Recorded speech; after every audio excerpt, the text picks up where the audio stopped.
Hi guys, and welcome back to yet another reading wrap-up. This month I read quite a lot of books and I rated them probably way too highly, so I will be reevaluating some of my ratings in this video, but I will give you my final ratings. So for the first book that I read this month, which was of course a 5-star because I'm lenient, we have The Last Star by Rick Yancy. The Last Star by Rick Yancy is the last book in the Fifth Wave trilogy, which follows Cassie. It follows her pretty much after the apocalypse. There's aliens. Absolutely loved this series. I think all 3 of them were 5 stars, or maybe there was a 4.5 somewhere in there, but they were all really good and I really enjoyed them. We follow a couple other characters as well in the second and third book. But I'm not really going to say too much about the plot of the book besides what I've already said, because that is spoilers. But I did end up rating this book 5 stars, I believe, and as always, I will have my star ratings on the screen for y'all to see in case I got my rating wrong. But I loved this book. I am honestly kind of sad at how it ended, but also that seems like a good conclusion to this trilogy. I just wish it wasn't so sad. So beware, if you do not like sad endings, you might not want to read this series. But, I mean, it's a good ending to the series. I don't really know how else you'd really end it, but yeah. Then the next book that I read this month was, of course, another Lynn Painter. This is Betting on You by Lynn Painter. This is considered a workplace romance, even though they're like not even at their job half the time. So the book follows Bailey, and she met this really annoying guy named Charlie on the airplane a couple years ago when her parents first got divorced, and he was really annoying. Well, now a couple years later, she had not seen him at all between that time, and they're now working at the same place.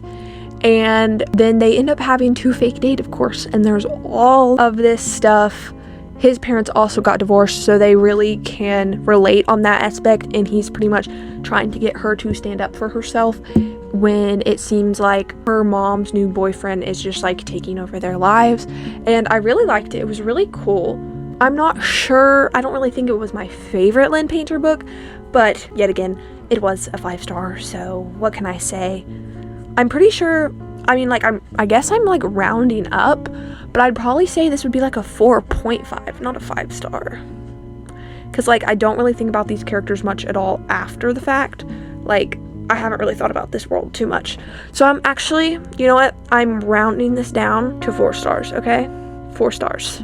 I got to be more critical with all my reviews, guys. Then for school, actually, I finished this book.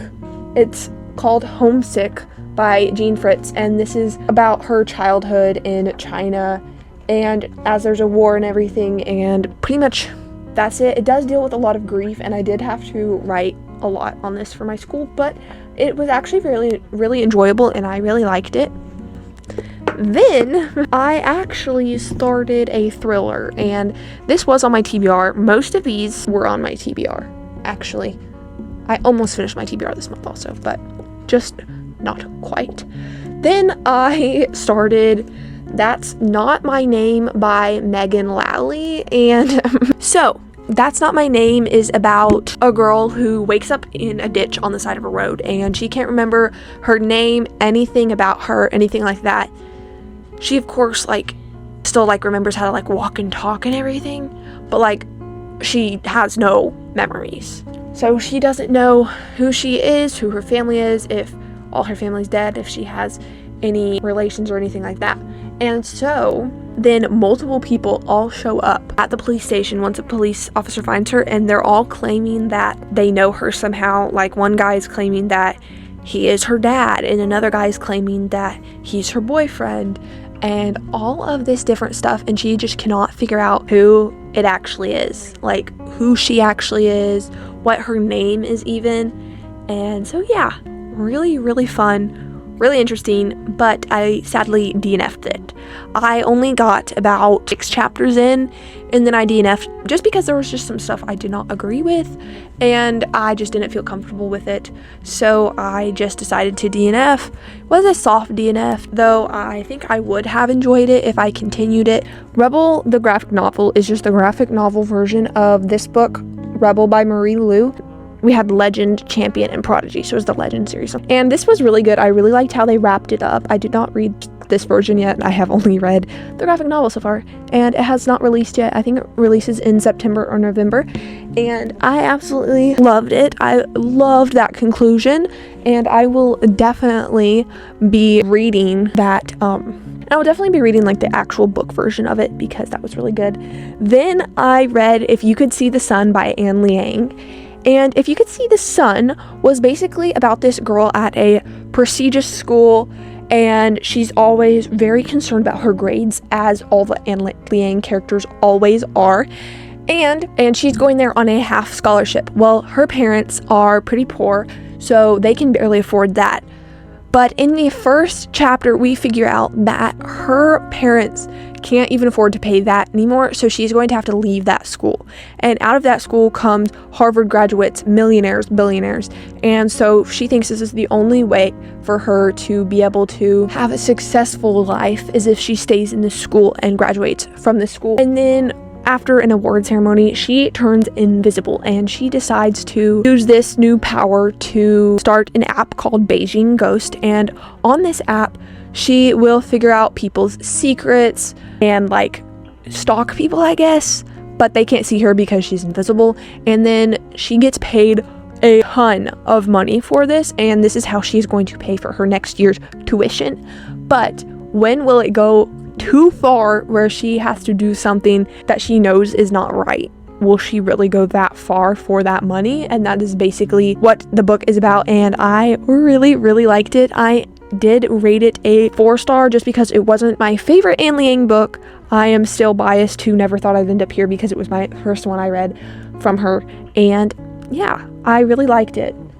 Then we have If We Never End by Laura Taylor Namey. In this book, we follow Sylvie, and she has always kind of been forgotten about during the summer. So her parents work on this like huge luxury yacht, and they work on it every summer, and they get paid a lot, but Sylvie never comes with them, and she never goes anywhere during the summer, never goes with her friends, even when they offer. Her parents won't let her. She always has to stay with her Aunt Vivian. And this one year when they're going up to this cabin that her Aunt Vivian is fixing up, they stop in the little town right close to it, and she goes into an antique shop. She buys a couple things. She sees this watch, and she decides to buy it. It's only like $15. Well, the watch hand is broken, and one time she's sitting in her room and the watch hand starts to tick. Well, she twists the crown of the watch to like try to set the time, of course, to fix her watch. And instead of actually fixing the time on her watch, it makes a ghost boy appear. And so they're trying to figure out who this ghost boy is. He can't remember anything.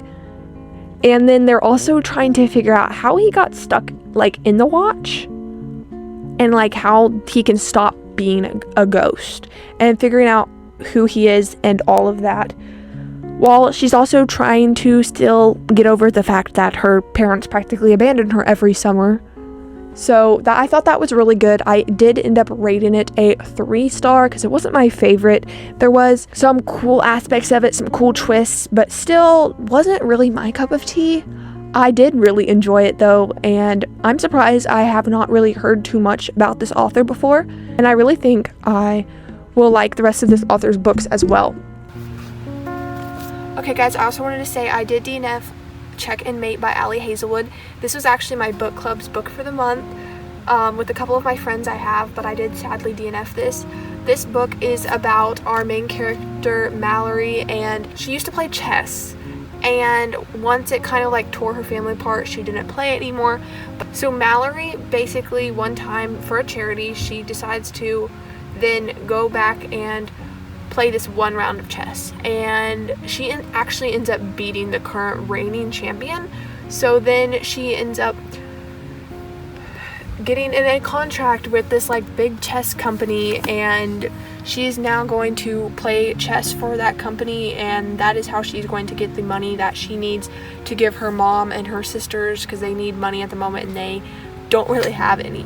And then there was like a whole rivals to lovers thing, but personally there was some stuff I didn't agree with that I didn't know was in there, so I sadly did DNF it. And yeah, besides that, the cover, for example, is gorgeous, but just not my taste or what I like in a book, honestly. But yeah, also the writing, first ever Ali Hazelwood book. Ali Hazelwood's writing is beautiful, but like I said, there was just some stuff I don't like reading in there. And with that, that is all the books that I read in the month of February. Thank you guys so much for watching. Don't forget to like, subscribe, and comment what you read in the month of February, and I will see y'all in the next video.